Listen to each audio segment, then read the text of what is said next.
Hello শিক্ষার্থীবৃন্দ, কেমন আছো সবাই? আজকে আমি তোমাদের সাথে আলোচনা করব সেট এবং ফাংশনের 29 পৃষ্ঠার আরও একটি কাজ নিয়ে। শুরুতে আমরা অঙ্কের প্রশ্নটা দেখে নিই। পি ইকুয়াল একটা সেট দেওয়া, কিউ ইকুয়াল আরেকটা সেট দেওয়া এবং আর ইকুয়াল আরেকটা সেট দেওয়া। পি কিউ আর তিনটা সেট দেওয়া। তো এই সেটগুলি যদি দেওয়া থাকে তাহলে সেক্ষেত্রে P union Q cross R এবং P intersection Q cross Q নির্ণয় করো। তো সমাধানের জন্য আমরা ফার্স্টে লিখব দেওয়া আছে দিয়ে যে সেটগুলো সেগুলো আমরা ফার্স্টে উল্লেখ করব। তারপর আমাকে বের করতে হবে পি ইউনিয়ন কিউ এবং পি ইন্টারসেকশন কিউ, এই দুইটার মান আমাকে আগে বের করতে হবে। তো ফার্স্টে আমি পি ইন্টারসেকশন কিউ বের করে নিই। এই যে পি ইন্টারসেকশন কিউ, পি সেটের উপাদানগুলো হচ্ছে 1 2 3, কিউ সেটের উপাদানগুলো হচ্ছে 3, 4। এখন ইন্টারসেকশন মানে হচ্ছে দুইটা সেটের মধ্যে কমন যে উপাদান বা সাধারণ যে উপাদান সেটাই হচ্ছে ইন্টারসেকশন। তো দুইটা সেটের মধ্যে কমন উপাদান হচ্ছে 3, তো পি ইন্টারসেকশন কিউর ভ্যালু হবে হচ্ছে 3। তো পি ইউনিয়ন কিউ, ইউনিয়ন মানে হচ্ছে দুটি সেটের মধ্যে কমন আনকমন, অর্থাৎ সাধারণ হোক বা দুটি সেটের মধ্যে যদি কোনো কমন উপাদান নাও বা সাধারণ উপাদান নাও থাকে সেই উপাদানগুলোও এই সেটের অন্তর্ভুক্ত হবে, অর্থাৎ 1 2 3 4। এটা হচ্ছে পি ইউনিয়ন কিউ এর মান। সুতরাং পি ইউনিয়ন কিউ ক্রস আর, পি ইউনিয়ন কিউ এর মান হচ্ছে 1 2 3 4 ক্রস আর এর যে মান যেমন এক্স কমা ওয়াই অর্থাৎ উপাদানগুলো।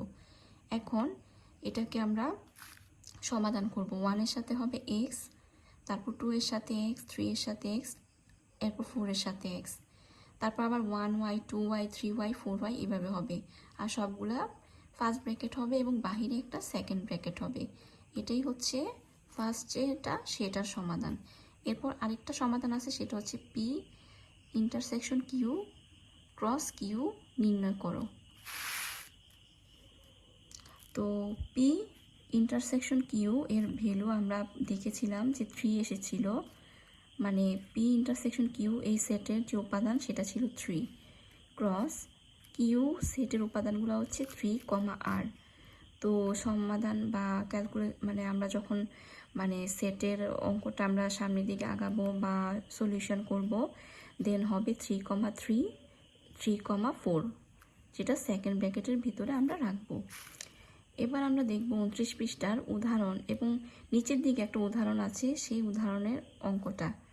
যে সকল স্বাভাবিক সংখ্যা দ্বারা 311 এবং 419কে ভাগ করলে প্রতি ক্ষেত্রে 23 অবশিষ্ট থাকে, এদের সেট নির্ণয় করো। যে সকল স্বাভাবিক সংখ্যা দ্বারা 311 এবং 419কে ভাগ করলে প্রতি ক্ষেত্রে 23 অবশিষ্ট থাকে, এদের সেট নির্ণয় করো। সমাধানের ক্ষেত্রে কি করব? ফার্স্টে যে স্বাভাবিক সংখ্যা দ্বারা 311 এবং 419কে ভাগ করলে প্রতি ক্ষেত্রে 23 অবশিষ্ট থাকে সেই সংখ্যা হবে 23 অপেক্ষা বড়, এবং 311 থেকে আমাকে আগে 23 বিয়োগ করতে হবে, দেখব 288, এবং 419 থেকে আমাকে আবার 23 বিয়োগ করতে হবে, বিয়োগ করার পর আসবে 396। 288 এবং 396 এর সাধারণ গুণনীয়ক। আচ্ছা, তো 23 অপেক্ষা বড় এবং 288 এর গুণনীয়ক সমূহের সেটকে আমরা এ ধরে নিচ্ছি যে মনে করি, এবং 23 অপেক্ষা বড় আর 396 এর গুণনীয়ক সমূহের সেট ধরে নিচ্ছি আমরা বি। তো 288 এর গুণনীয়কগুলো আমরা এখানে লিখেছি, তারপর 396 এর গুণনীয়কগুলো আমরা এখানে লিখেছি। এখন গুণনীয়ক নেওয়ার ক্ষেত্রে সবগুলো আমরা নিব না, যেই সংখ্যাগুলো 23 অপেক্ষা বড়, যেমন এখানের ক্ষেত্রে হবে 24, 32, 36, 48, 72, 96 আর এগুলো, এই সেটের ভিতরে আমরা এই উপাদানগুলো লিখব। তারপর 396 এর গুণনীয়কের মধ্যে যেই মানগুলো আমার 23 অপেক্ষা বড়, যেমন 33, 36 থেকে শুরু করে বাকি সবগুলো মান হবে আমার বি সেটের উপাদান। তো এ সেট পাইলাম, বি সেট পাইলাম। এখন এ এবং বি সেটের সেট নির্ণয় করব। এখন এ ইন্টারসেকশন বি নির্ণয় করতে হবে আমাদের। তো এ ইন্টারসেকশন বি নির্ণয় করার ক্ষেত্রে ফার্স্টে এ সেটটা লিখবো, ইন্টারসেকশন বি সেট। এটা মানে হচ্ছে দুইটার মধ্যেই কমন বা সাধারণ উপাদান আমাদেরকে নিতে হবে। তো এ এবং বি সেটের মধ্যে কমন বা সাধারণ উপাদান শুধুমাত্র 36 হচ্ছে, এর ব্যতীত আর কোনো উপাদান হবে না। তো 36 হচ্ছে এই ইন্টারসেকশন বি এর অ্যান্সার। তো আজকে এই পর্যন্তই। ভালো থাকো সবাই। আল্লাহ হাফেজ।